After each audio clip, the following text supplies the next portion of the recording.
Hey guys, welcome to another episode of Truth About Marketing. Super stoked to have my good friend here with me, Jay Dang. He's the CEO and founder of 5 Star Fitness and SkinFix Studios here in Scottsdale. Jay, thanks for coming on. My guy, thanks for having me. Absolutely, absolutely. So, we always kick the show off. I want you to go ahead and tell people a little bit about yourself, your background, how you got to where you are today, and then we'll do our lightning round for sure. Okay, sweet. So I'm Jay Dang. Like you said, I'm a lifelong athlete. I've been in athletics, the weight room, my entire life. Played college football, had aspirations of playing in the NFL, had a catastrophic knee injury kind of in that pursuit.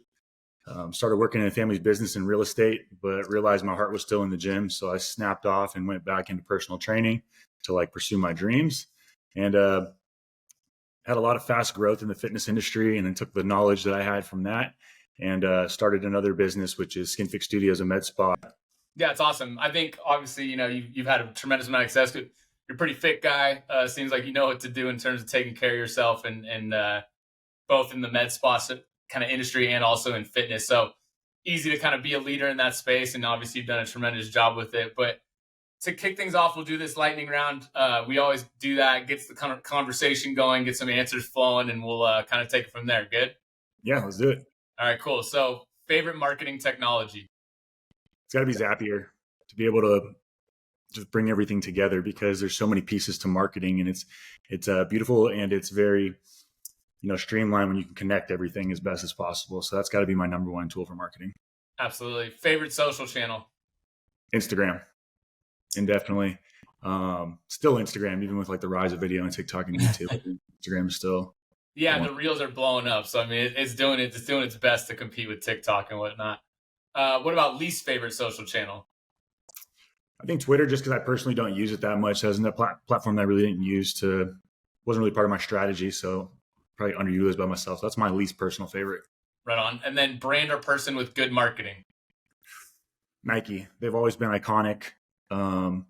I love that they can just show something epic happening in their brand behind it, more awareness now because they're so huge, and they've always been on the forefront, and they continue to stay on the forefront of sports technology and progressive equipment and clothing. So, and their messaging as well. So Nike's got to be my favorite with branding across all time. Right on. All right, brand with bad marketing or that needs help?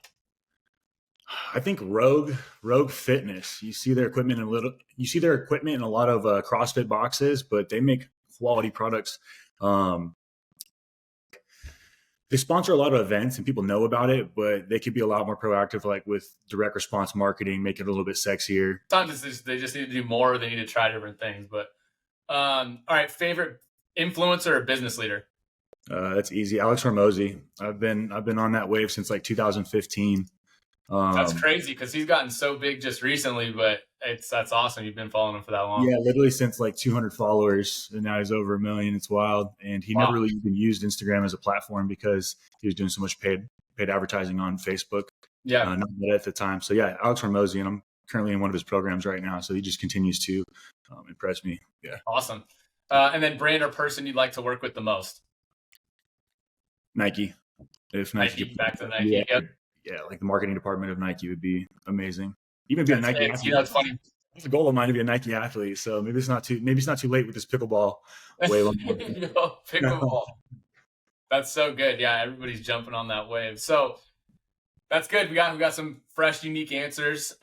Really good stuff there. So let's talk a little bit about that. So we were just talking about, people you look up to, people I know for a minute there, you were following a lot of Billy Jean stuff, right? Because he's, again, kind of a brand marketing guy, genius. And again, There's Gary V's, there's all these other guys. But, for you, I think you've always been a huge kind of, presence in Scottsdale as far as doing new things, doing different marketing tactics. What do you advise other people when they're starting to get businesses going like you have and really diving into this whole marketing world? Yeah, you need to get really clear on who you're trying to market to, making sure that marketing message is consistent, positioned well, a lot of education-based marketing, become the authority by educating. I think those are really important things, know who you're talking to. And everything's got to be outward facing, centric on the client. I think that's the most important thing. You can't make content. I don't believe you need to make content based off what you like. It's more about what's going to be received well by the market. Obviously it needs to be you. You got to make it with the end user in mind. And I think that's a good starting point for a lot of people. Yeah, I mean, I think that's super important. I get caught up in it all the time where you're doing stuff or you're working with a client. And I'm like, well, I don't like that. But it's like, well, yeah, unfortunately though, I'm not the one buying it. So it's, you know what I mean? Like you kind of lose sight of the fact that it's like, for the coffee business, for example, like a lot of our coffee drinkers are like in their 40s and 50s. Well, just because I like a certain thing, they like something else. So like people lose sight of that. What would you say, again, like you're getting into the fitness game, you always done it. I think there's something to be said for people who start businesses or like doing marketing and whatnot in industries that they're really passionate about, right? So like I use the example, I was in tech, like it's not like I woke up every day being like, oh, cloud computing, you know what I mean? Like it's whatever, but I was just passionate about tech in general and Yeah. how it helps businesses and people and just our overall just society. But you're in like fun stuff, like you're helping people with self-improvement, you're doing fitness, like, and again, med spas, like you're helping people feel better about themselves. What would you advise people when they're like going out and trying to figure out what they want to do and like kind of how to lean into that and make money doing it, right? Because some people feel like they can't make money doing things that they're passionate about. Yeah, that's a great question. I think like to boil it down, right? You need to take like what you're passionate about. Think about a Venn diagram. Like here's what you're passionate about, and then here's what the market needs. And when you can find that overlap and create a product, create a service that's like in alignment, then you're onto something. But you just got to find that gap. You can't. Everyone's got to work, and it can't be like a dream ideal situation. But you really want to find that overlap between what the market needs and like what you're passionate about. And I think like, Absolutely. yeah, just honing in your craft is more important than like selling or scaling. Just get great at what you do, love what you do, and the money will follow. Yeah, and it's an interesting point because I think Alex Hormozy talks about that a lot, right? He's like, listen, like I love doing this. Like people are like, oh, you work too much, you do too much, but like he says all the time, he's like, I actually love doing this. Like I enjoy creating content, I enjoy helping people. Like so, it's kind of interesting because he's a huge advocate of that. So another good point there. Um, what would you say, like out of all the things that Alex Hormozy does, right, that you really like or you think that works the best that you implement in your own businesses? Being religious with your stats, your numbers, like running the business by the numbers, not how you feel, not what you think, not what your team thinks, not what other people think, excuse me, but by making your decision based off of data. So Okay. like the number one thing. Over the years, I felt like I've personally always struggled to compile all my data because you're using so many different apps and platforms and different ways to measure things. I've always struggled with that, and that's one area I've really been focused on. And I think that's been like the most impactful is like, you know, r- making decisions by the data. Like I've heard before, like if you're making decisions in business without data, it's kind of like flying a plane without any dials, right? Right. Just guessing. But once you get all those numbers, you can tweak all the levers you need to get the desired result. That's a good example. I like that a lot. What are some things that you would consider like kind of foundational or really important numbers for any business? I mean, obviously, in a service base that is like training versus gym memberships versus again like some SkinFix where it's a product or service that you're selling. Like, what are some like staple metrics or numbers that you really Yeah. look at? Yeah. So when it comes to like running the business and growing the business, you're gonna need predictable marketing. You're gonna need ads eventually, right? If you really want Yep. to like blow the top off. So what I'm getting at is lifetime value of a customer. If you can know what you can afford to spend per person, you can outspend everybody confidently and educatedly. Like your lifetime value, your cost per lead, your attrition. I think those are really important numbers. Yep. It's like when you're saying like, hey, we're gonna spend $1,000 this month, right? So like, what is a conversion or a good conversion rate? Or alternatively, like I'm doing these ads, and let's say I'm doing like A/B testing, I'm doing two different ads, and one is performing at like 1% or whatever, $8 per lead, and the other one is performing at like 5% and it's getting me for $2 a lead or whatever. You know what I mean? Like people Yeah. get really confused about like what's good or what's bad in conversion. So obviously everyone's going to have lead targets and KPIs that they need to stay within, but I think it's important to know the cost per acquisition until not just the lead, right? Because you can have a ton of leads and then you can have a ton of appointments, but maybe no one's showing, right? Or maybe no one's closing. So your closers got to do better. So whenever you know the cost to get the actual client, you got to know the overall ROI of the entire campaign. So I think the more numbers you can have along the way, you can identify where the drop off is. Okay. Yeah, absolutely. And for that also, I think, we could dive a little bit more into beyond advertising. Like what are some other kind of marketing activities that are really vital to your business that don't necessarily involve paid? Yeah. having requirements for social media posting within the entire team, just having that organic foundation, content-based education, educational-based content marketing is how I really built up my brand originally, 5-Star Fitness, for the personal training side of things. So once I identified like how to build the audience, how to position, how to rotate through the different topics that are relevant to my customer, I kind of shared those outlines. And then we also have like requirements for posting within all the brands. So that's how we kind of enforce to get the team to start building it, because obviously the more that all the businesses grow, the more that everybody within them grows well. So getting the team to post offline and incentivizing customers to post, because like no one sells your shit like somebody else, right? So getting creative ways to get discounts, testimonials, get that social proof from our clients, really happy people, So let's talk about that too a little bit, because I think like there's a huge thing that goes on right now, and I've dealt with this in terms of the idea of influencers versus affiliates versus, and to me honestly, like I've had some conversations with people on here. I'm not a huge fan of the affiliate thing because of the fact that like most of the things that I'm working with are like, they're not high ticket items. They're, products or services that are relatively, I would say like under $50 or whatever. So if somebody's doing an affiliate and you're giving them 20%, like, dude, they're going to have to push a lot of product and service to make any kind of reasonable money. Yeah. But how do you feel about the whole like influencer versus affiliate versus, again, like creating champions and people who want to do things for your brand?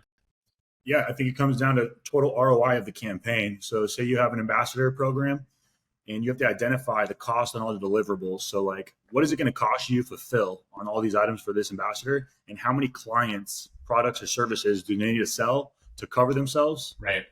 Or for the business to profit, So a lot of times influencers, people, big following, oh, I'll post about your product. I'll, tag it, I'll post it, whatever, like I don't want reach. I want customers. Yeah. Like reach doesn't change the bottom line, like it's a longer term play. So when it comes to these ambassadors and influencers, I think it's important to have your program detailed in outlines. Is it an 8-week run? Is it a 12-week run? Right. And letting people know it's a trial up front, so they're not automatically grandfathered in for forever. Right. And then I think you need to have expectations and targets as well. Be like, hey, this is what you're expected to do. These many posts, these many videos, these many attendance. You know what I'm saying? So having clear direction for them, and then how you hold them accountable. And then once you hold them accountable, like hindsight 2020, is the campaign profitable or not? Did they refer people? Did you get the desired results? So I think you got to make changes. Really have to start, having the end in mind, just like anything else in business. Like what needs to happen to deem this a successful campaign, and having that clearly cut out in the beginning. I think too many people get not finessed, but like they're not getting the true value, or they're doing too much for influencers who aren't delivering. Yeah, we've all heard those horror stories of people getting paid big checks and they do a launch and then it just flops. You know, like we don't want that. Well, especially so I used this example the other day. I was just talking to somebody, like they were asking about like getting influencers. Hey, we want to get this many people. Oh, this person has 400,000. Right. And I use Mike and them as an example all the time. Like, dude, Mike and them with their like Only Steves, and like they have like such a committed following that it's like, I would rather take his 400,000 followers of a committed following with like that group of Only Steves and all these people that are diehard passionate about him. Yeah. Somebody else who has 400,000 followers and seemingly has a big, or even 800,000 followers, seemingly has a big name, but not a great following. Like those people just follow and don't do anything. They don't take action. They don't buy. They don't. So like, I would rather not have that. Right. Yeah. While we're on the influencer topic, I think one thing that people are starting to miss right now, and there's a big opportunity for people in all different verticals, industries, is the real life influencers, right? When people hear the word influencer, they just think about, hot body, big fat following, blue check, right? Those are the things that immediately come to mind, right? And those people technically have some type of influence, right? They got followers. But there's also real life influencers. And what I mean by that is like my gym is about 100 feet away from a Dutch Brothers. And we had the manager, Justin, who is, I don't know, he's like 24 years old. He's got 300, 400 followers, right? And his profile is private. He's going to have no type of reach, and he's posting online. But he manages between like 55 and 60 high school ASU kids every single week, right? So we did an ambassador program with him. We comped his training for 12 weeks. Yep. He hit the KPIs. He referred enough business. He got renewed for 2 more terms. Nice. So that kid, if he posts anything, it's not going to do anything for anybody, right? But he's in a position of influence. So I think when people are talking about working with influencers, it's good to identify those types of people. I think bartenders are really good influencers and people. They're constantly talking to new people. They typically are attractive and look good, right? Like behind the bar for the most part. So yeah, you got to be strategic with who these people are. But I think people are missing the real life influencers right now: the managers, the warehouse supervisors, the restaurant managers. Do you know what I'm saying? Like those Yeah. people who are leading tons of other people. Say like a gym business. Say I comp a training program for a manager, they lose 20 pounds in 12 weeks. All of a sudden, everyone's like, "Hey, what are you doing?" You know what I'm saying? And yeah, so you Absolutely. get it. And that's The a real great life point. influencers, don't sleep on them. Yeah, no, 100%. I think that's a great point, and it just goes back to the fact that like numbers and volume isn't always the thing. It's like about impact and conversion, right? So like if you have an ability to influence people, and again, you're in a position to do that. So like for example, you gave it that like, hey, it's in a tertiary kind of like industry. When they're at a bar or a restaurant or whatever, they're seen by a lot of people, and they need to look good, and they need to be presentable, and so like they're always going to be having conversations and like, what are you doing? How's life? Da, da, da, da. And so if they're talking, again, the other thing is foot traffic. Like if a restaurant gets 100 covers or 200 covers, whatever, how big it is, they're seeing that many people every day, right? And if people are just making small talk, a lot of the time it's like, oh yeah, I started this new gym program. Oh yeah, I started this new diet. Like they're a fantastic person to talk to. It's not necessarily the gym influencer or somebody who, again, like somebody who is a gym influencer maybe or a bodybuilder or whatever, those people in their community, they already got their own things and their own nutrition and their own deals now, so they might not be able to help you get much. But the person who went from, like you said, losing, being 250 pounds, dropped to 200, they're going to have a great impact for you. Yeah, no So doubt. that's awesome. Yeah, no, that's a really good point, man. I don't think we've talked about that a whole lot on here, so I think people will really stand to benefit from that. What about some of the other things that you do? Because obviously, like I see some of your promotions and things, and again, I think you're fantastic in terms of trailblazing as far as marketing and trying all different things, and not everything works. Some, talk a Yeah. little bit about some things that don't work, right? Or things that you've done and you're like, it didn't really do much for me. Yeah, it's a great question. Marketing a service that people don't know about, right? Like for instance, we had this device called Diamond Glow at SkinFix, #1 seller, but nobody knows what it is, right? So we were running Facebook ads for it. Now, what do people do? They go from Facebook to go straight to Google to type in what is a Diamond Glow, and now whoever's doing PPC is cleaning up on on your Facebook ads, right? Yeah, so I learned the hard way on that. So I was just to say other stuff that like comes to mind for me, like you said, Twitter hasn't produced a lot of results like early, and you can reference back that dude, I definitely flop YouTube ads like 4 different times, like even with professional help. Like YouTube ads like couldn't get them going. Like I did not have a lot of success with that.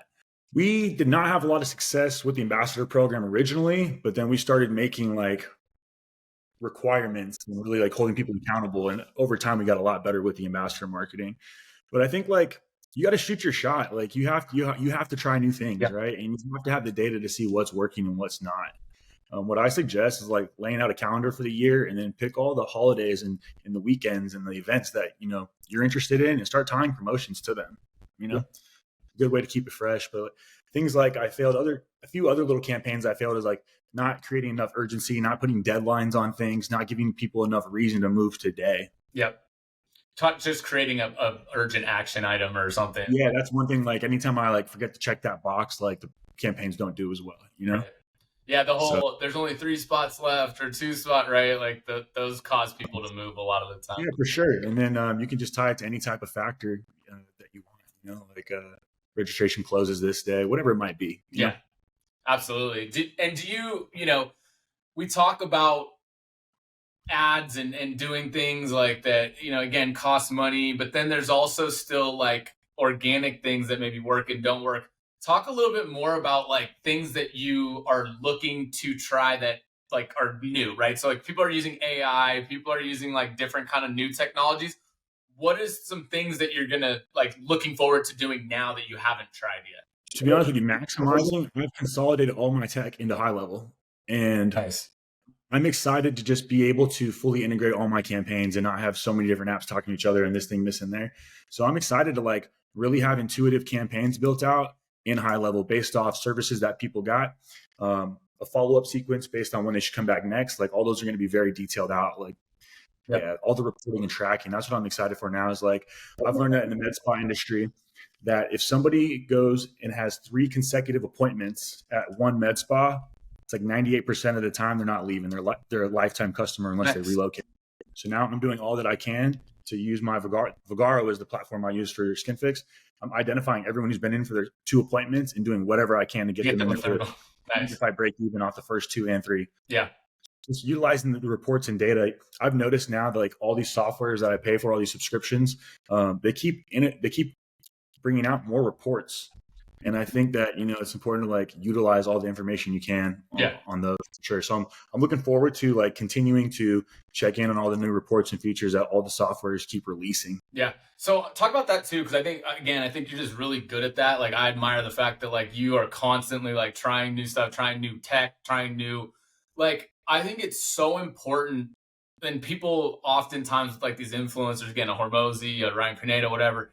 People are like, okay, we get it. Like you educate yourself, like keep trying to get better, blah, blah. It's like, no, really though. Like you should spend a portion of your week, like learning about new data points, new technologies, new, like, how can I keep improving? So like talk a little bit about that and like what drives you to keep finding new things. Yeah. I like to time block with my schedule. So like, I like to dedicate about an hour, 4 days a week to learning, like whether it's going through courses that I purchased, the current coaching program I'm in, and then 1 hour a week, my team goes through all the apps we pay for, like Asana, Slack, and goes through all the reporting and what new features are out, what trainings can we get from them. Nice. So we have that built into our schedules, because if we don't time block, the day can get away from you. Like everyone has their like opening list they need to do and closing list they need to do. And if you don't budget time to learn and explore those things, like it's not going to happen. Yeah. No, that's absolutely true. I think we've all been guilty of it, right? When you have weeks or times, even a simple thing like reading, right? Like reading books. People are like, oh yeah, like I get, I look at some people like, oh, I read like 2 to 3 books a month. I'm like, how? Like, and then they're like, I carve out time for it, right? And so I got to get better at that myself. But I just think that education piece is so important. Like, again, even with things like AI and whatnot that become very buzzy, it's not to say that like, if everybody doesn't learn AI, you're going to get lost. But it's like you should have some level of comprehension, like know a little bit. You know what I mean? You'd probably be making your life a little bit easier right now if you know to use some of these tools. Yeah, absolutely. And I you talked the universal. Yeah, sure. You talked about high level, right? Like, dude, you could spend the next, and I love it. Obviously, like I've been working with them. They're part of like supporting this kind of podcast and what we do.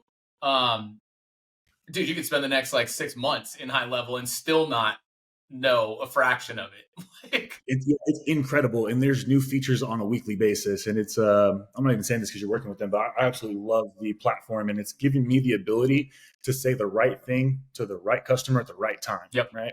For my med spa, we've got, 50 different products, and we probably have 10 different services. So if I can speak to each customer differently of the 10 with specific offer to what they come to us for, I'm going to have a lot more success with all these campaigns. And that's what we've really been focused on, is like segmenting these people. Like, hey, these are the people who get microneedling. These are the people who get laser. These are the ones who get fillers. These ones who get Botox. Yep. How do we cross refer them to the other side of the house, which is skincare? So high level is just giving me the ability to like really sort people with the tags and get really granular with how you organize people. Yeah, no. And I think we've talked about this with a few people. I think the direction we're headed is customization. Like we're headed to this place where, look, the brands have to get to know their audience. I mean, you said it in the very beginning, like you need to know who you're selling or marketing to, right? But now it's going a step further. That like, okay, now that you've identified them, you need to double click even more and continue to segment and like bring people messaging and products and services that they actually want, right? And before, I say before, this is years ago, I think people just used to throw a wide net. They'd throw out like a big awareness campaign on Facebook or Instagram or whatever, and just whatever fish came in, and they'd hope they'd get 1 or 2 sales. But to your point, you're trying to make a lifetime customer and make that LTV, the lifetime value of them, go way up, right? So like you said, if I can capture somebody 3 times at the med spa, I got them for life. Well, you're not going to do that doing brand, generic, just whatever. You have to speak to them. Yeah, like running reports on what service they received and incentivizing them, or exactly. Yep, you got to get craftier for sure. Yeah, absolutely. Talk a little bit about, your personal brand, because I think maybe not so much in the med spa, but definitely at 5-star, again, you're out, you're around, people know you, you network, you kind of built a brand for yourself. But there's a lot of people that don't feel comfortable, making themselves the brand or making them part of their business. I feel like it's pretty cool that with 5-star, you really are the face of 5-star. Like you have made, like, everybody's like, oh, Jay Dang 5-star, yeah. Whereas SkinFix, I think people know you're associated with, and they know you're the owner, but you're not necessarily the face. The business does not need you to survive, like your face to survive. So talk a little bit about like the different approach to that, because you definitely have built a really good brand for yourself, but you have one business that needs it and one that doesn't really, right? Yeah, thank you. Yeah, with the training thing, like originally I was the brand, right? It was Jay's 5-star Fitness. Yeah.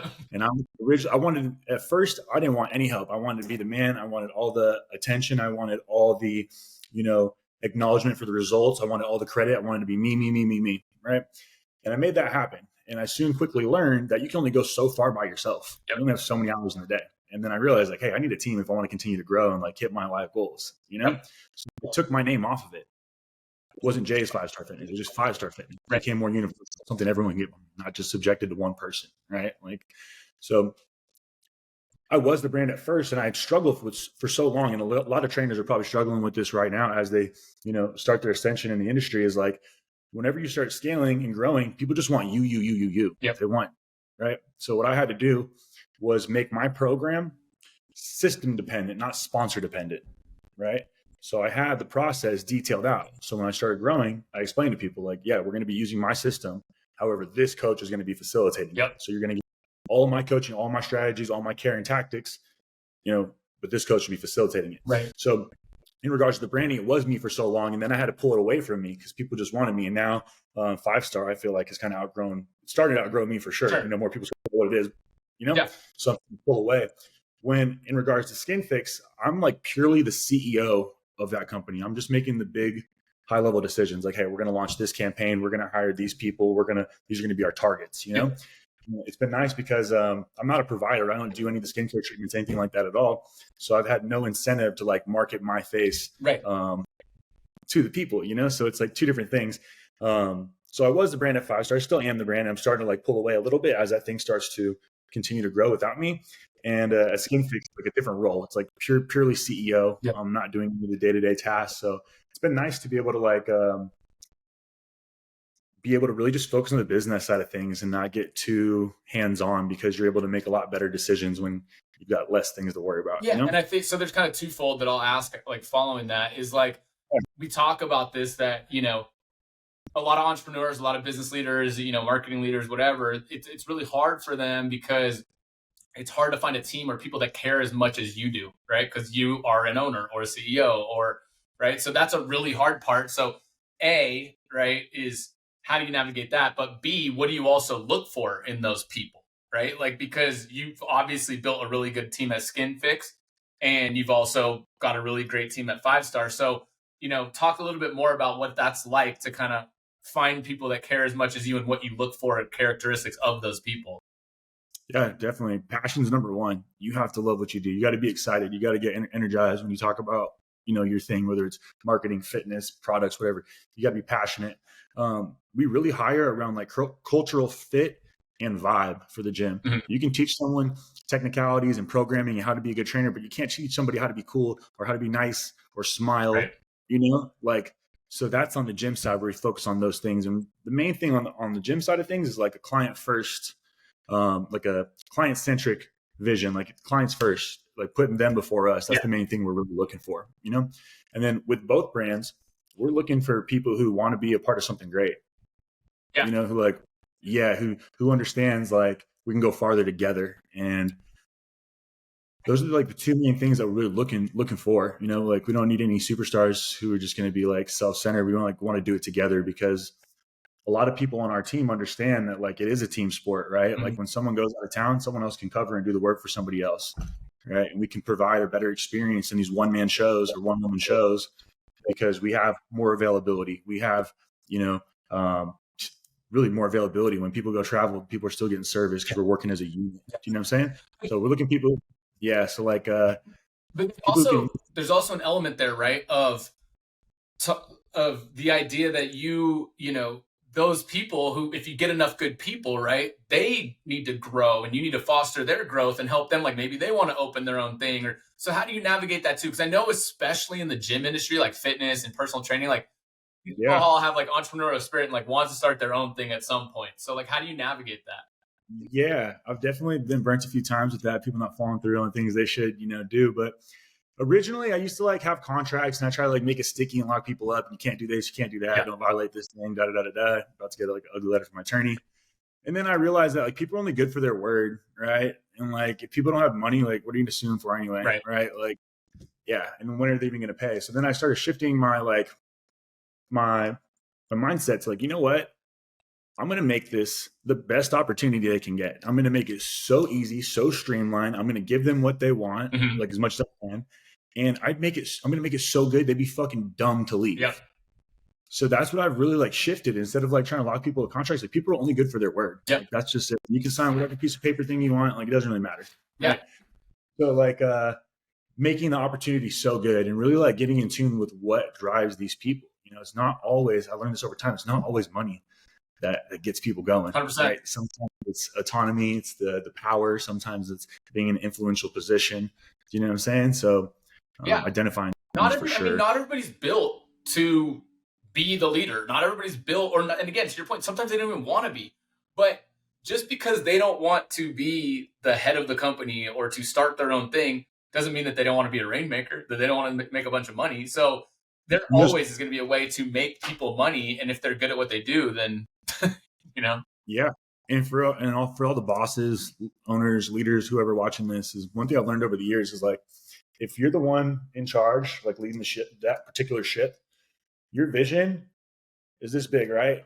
If you have someone on your team whose vision's bigger than that and what they can achieve there's going to be a breaking point. So you need to create this large vision, right? That's realistic, but this large vision where everyone can hit their wildest goals inside of it, right? Or else you're going to have a breaking point. So it's something to reconsider because hard people are good to come by. And if you can restructure the vision of the company or where it's going, you're like create more opportunities for growth, you can keep key players because people who are hustlers, they're going to want to be around growth. They're not going to just want to check. They're going to want to make an impact, make a difference, like make a mark on an industry, Yeah, absolutely. Absolutely.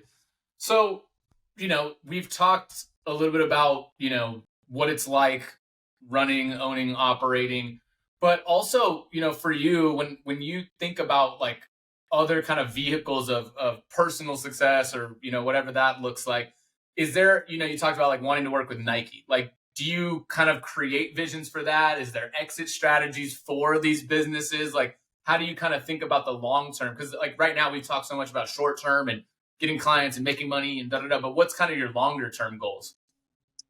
Yeah. So like Nike thing was always a thought. I'd be like, it'd be awesome to be like on a Nike print design at like Foot Locker or Champs or something like that, and just be on the Nike staff. So like I never put any action into that goal, but in regards like to the two other brands, so we're working on 6 other locations in Arizona is the goal. 7. That's kind of how many territories there's going to be within the Phoenix region. Nice. With the gyms, we put them 16 miles apart because we market 8-mile radiuses, and then none of the locations cannibalize what we can effectively market to. So the vision is take over Arizona, go nationwide, and be international in the next 3 years with the brand. Yeah. And just warm destinations. Like I've had a gym in Michigan and I've seen that like the warmer climates is where people tend to take care of their physical appearance a little bit more, So entering those markets. And I really want the owners of these locations to like have the gym a part of their lifestyle because there's other investment vehicles and businesses and plays you can do, right? That are more profitable than the gym. But if you love the gym, there's something that's just about owning it and having it be that your thing, Absolutely. So that's the vision with the 5 brand. We haven't decided if we want to license or franchise yet, but rapid expansion through like multiple owners for sure. Cool. And then like perspective, do you like, how does that, you talked a little bit about it just now, like, hey, warmer climates, this, that, but like when you're going into other climates, geographies, what are things that you look for outside of just weather, right? There's got to be other factors that. 100%. You got to look at obviously the population, the lifestyle, the energy, right? So like the next 2 markets that we want to enter outside of Arizona are be Dallas and Miami. We're pretty much following Bottle Blonde. There you go. Just go where Bottle Blonde's at. Yeah, it's gonna follow them. But there's got to be dense. There's got to be like a dense population. The real estate has to make sense as well. And the cool thing about the facility model, right? And for those who don't know about it, the 5-star facility is the overarching facility. Excuse me, the overarching like LLC. And there's 5-star Fitness, which is my personal training company. Then there's all the trainers you rent from the gym. Then there's all the select memberships. Then there's Cure Wellness. Then there's Supreme. Then there's the Matrix, and then the renting other people. So there's 8 different businesses renting from the facility. So with the facility, based off which location we go to, the access to square footage we have and what the market needs will shift what's in each location. Yep. Right. So if we did one on the west side, they're probably not going to need a SkinFix in it. But if we do one in Gilbert, they're probably going to want the med spa part of it, you know? So the beautiful thing is the model is very pliable down to, hey, I only have 5,000 square feet. Cool. We can do the training model like we did in Avondale. Right. And that's, I mean, I think that goes back, and this is with anything, with technology, with services, with products, like it's ecosystem, right? Like how much can you, and I know I hate the word extract because it sounds like you're taking somebody from something for somebody, but like the whole idea is like how many dollars can you extract from a client, right? Like, wallet same thing, like wallet share, right? Like what are they doing to leave the gym? They're going to get food. Well, shit, let's start selling food. Right. You know what I'm saying? Exactly. So that was the thing about the facility. You create this ecosystem, and that's one thing we've done a good job at, is like cross-referring everyone from my personal training gym to the med spa, and from the med spa back to the training gym, and forth all day long. Yeah. You know? And that's a huge thing, like being able to keep it within, again, it's health, wellness, it's kind of all in that arena. So to your point, that ecosystem where like, hey, look, I'm really just trying to help. And at the foundation of it, you're just trying to help people be better, feel better, look better. Like, and that was part of the marketing strategy for the facility, because there's like 7 different brands in there. Well, guess what? If you don't like 5-star, you might like Supreme. If you don't like Supreme, you might like Cure. It doesn't matter which one you go to, you're going to end up in the same spot. Yeah. Oh, it's hilarious to me. Sometimes, you know, like there's people that just love a protein shake from a certain spot. Like what was the one that was over by Independence? Was it Firebird or whatever? Like people wouldn't even go to Independence, which is the gym next door, but they just hit up Firebird for a protein shake. And it's wild. Yeah.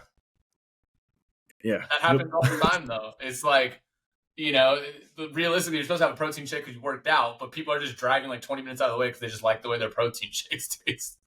So I fully agree with you. I think there's definitely a way about that. We talked about Hormozy. We talked about like Billie Jean. We talk about these marketing influencer guys. But like, what are some of like the top things? Because again, I think they all provide value. They're all good. Like the Gary Vee, right? Ryan Pineda, all of them. But what are some like real things that you think you've taken away from them that are, you know, really good lessons? 100%. Believe in yourself. Literally, that's it. My entire life, I've always been like a confident person, a lot of energy, good at sports, you know? So like, I always believed in myself, right? Like I had confidence. But when it came to the business world, I had a lot of like mental barriers. I was growing slowly, right? And I had one mentor just unlock it mentally for me, right? It's funny. It cost me $5,000 to learn that lesson. So I paid him $5,000 for this 8-week course, and he just got me to believe in myself at the highest level. Yeah. He got me to believe like I can do anything. Yeah. Like anything I write on this paper, I can make happen. So like this cliche, as simple, as funny as it sounds, like believe in yourself, like really believe you can do that thing you want to do. And like, he just pushed me. He's like, you can fucking do it. Like make that play, go do it. Yeah. And he just pushed me to do all these things that I like thought about doing, but never like went for, you know? Absolutely. So the first thing is like, believe in yourself to the highest level. Like you're the only thing between you and your goals. Like that's like the number one thing I learned originally. Number 2, the need for paid ads. If you really want to grow, like it's, you need to have multiple fishing poles in the lake, right? But like the paid ad play is like number 1 for scaling quickly. Yeah. Definitely. And then number 3, my third lesson, this is from Alex. It's just like, you got to know your numbers. Yep. Like you just have to know your numbers, yep. You know, like those are the 3 biggest things is like believe in yourself, run ads well, and know your numbers. And I think this 2 and 3 go hand in hand, but like so if I break it down, what you basically just said, right, is like the first one, 90% of people like have ideas or have aspirations. They just never get around to doing it because it could be a confidence thing. It could be a, you know, just they think they can't do it, whatever that looks like, right? Or maybe someone in their lives keep them small, like have them second guess themselves, you know? That's it too. Or they say, oh, you know, they keep giving themselves excuses as to why they can't, right? There's some financial issue, or, oh, I have kids, or, oh, look, there's never going to be a good time. At some point, you just got to make a leap, right? But then the 3 are very important. And I think one of the hardest things for people is like, we don't know what we don't know. And to your point of like education and making that a big part of your life and learning and, you know, an hour a day or hour, you know, 2 hours a day, whatever that is, yeah, you're not going to know your numbers. You're not going to know anything about advertising unless you teach yourself, right? So I think that those go hand in hand, and it's like you should definitely figure those things out because it's a really important part of business. So I think that's really good advice. Do you think, like, so you talked about a $5,000 course, right? I think that is something that a lot of people go, all right, are these coaches really worth it, right? Yes. So this is the thing for all these coaches. People have been scammed out there. There's gurus, buy my course, buy my this, buy my that. I've invested with 11 different people now, and I've spent just under 150,000. I think the actual number is like 142,500 was the total number of all the money I spent on different mentorships courses, right? Over 11 different people. A few of them I renewed a few different times. So I've spent just under 150, and I've had nothing but positive experiences. Like literally, I had such a large impact from each one of these individuals, right? Yeah. But I think what's really important is like finding someone in your exact industry, not just like a marketing professional, yeah, but a marketing professional for people who sell keys if you sell keys, yeah, right? Or find someone who's in the exact industry that you're in, not a generalist, you're the specialist, right? If you need to get heart surgery, you're not going to the pediatrics, you're going to like the heart surgeon, yeah, right? The heart specialist. 100%. So when it comes to that, find somebody who has achieved the desired result that you want. Right. I think that's super important. I think finding somebody who can guarantee their work. That's important too. I think the big thing when I look at classes or courses or coaches or whatever that is, right? You made a very good point about the specialty of it and like going to somebody who's specific to what you're trying to achieve. But the other part is like, look, you're paying, like you're wanting results, like holding people accountable. Like I'm not asking you to make the money for me, but I also do like expect some results. Like I don't expect to just like come out of this and see nothing. So like I would venture to say that out of the 150 you spent, I'm sure it's made you, exponentially more than what you spent. Right. So if it didn't, you wouldn't keep doing it. Indefinitely, and I'm just thankful that, I didn't have too much like pride to ask for help because that's what started all this. Like I asked for help. I paid for help, sure, and after that I was like, man, I can keep like learning from other people who are farther ahead of me and I can just take years off of my journey. 100%. You know what I'm saying? Yeah. Yeah. And of course, so don't be afraid. Like, I said, of course, nothing's free, right? So like, no, not at all. And like, you got to pay to play. And there's a lot of people who, are too focused on like what it's going to cost versus like what the upside could be. 100%. Think small, Well, I think the funniest part is like, and I tell people too that they look back and they're like, I'm not paying $5,000 for this class, whatever. I'm like, bro, go look at your Amex bill at the end of the year and tell me how much you spent on alcohol.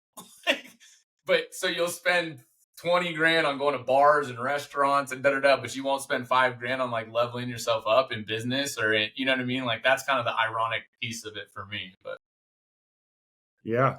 So yeah, it's been really good. I've over the last 8 years, I think 6 out of the 8 years I've had a coach. That I had to check in with. Yeah. And then I had a 2-year like break where I didn't find anybody who's directly in alignment with what I needed help with. And literally Alex is the next one that I like got in contact with. And I went to one of his events and he's the man. That's awesome. Yeah. I mean, I've heard nothing but good stuff. Like obviously, just the circle and network of people that kind of know him or know others, right? Like through, Matt, Dan Fleischman, like all those guys. As much as some people want to call BS on coaches and programs, like, bro, I've never heard people say anything of that nature about those people. And I also kind of fight back to go, there's a reason that you see them everywhere. It's because they pay for ads. But how did they get that money to pay for ads? Because they're good at what they do and they know what they're talking about. So that's why you see their faces everywhere, right? Otherwise, you wouldn't see them. Like, so I think it's, I'm with you. I think that mentorship, education, all that stuff, super important, whether it's running a business, whether it's marketing, sales, whatever you're doing. You should always be looking to get better, always looking to educate and keep improving. Well, typically we kind of wrap up here. I know I've been hammering you with questions this whole time. Is there any questions that you have for me? Oof. If you had to give my people watching this video advice on marketing, 2 things, what would be your top 2 tips?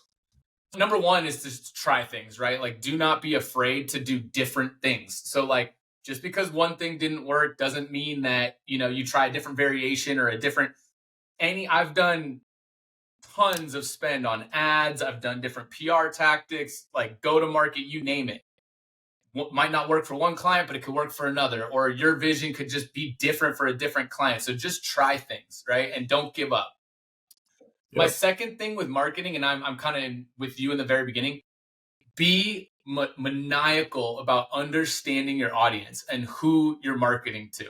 Like if you genuinely know your audience and your customers, like you're unstoppable because you're going to be able to speak their language. You're going to be able to connect with them and create that emotional connection that 90% of other brands out there won't do the work, won't figure it out, and they're just going to be throwing money away while you're succeeding. So kind of my two things: don't give up, keep trying things even if something doesn't work. The second thing is really do the homework and get to know your audience and know who you're marketing to. Oh yeah, good stuff for sure. Right on, man. Well, I appreciate it. I always got to give a shout out to the people at High Level. Again, awesome affiliate program that I've been a part of, and they've been super supportive. I use the software every single day for all of my clients. So, and obviously you use it, so that's a huge synergy there. Shout out to them. Yes. But yeah, thank you, Jay. Appreciate it. Look forward to talking to you again soon, brother.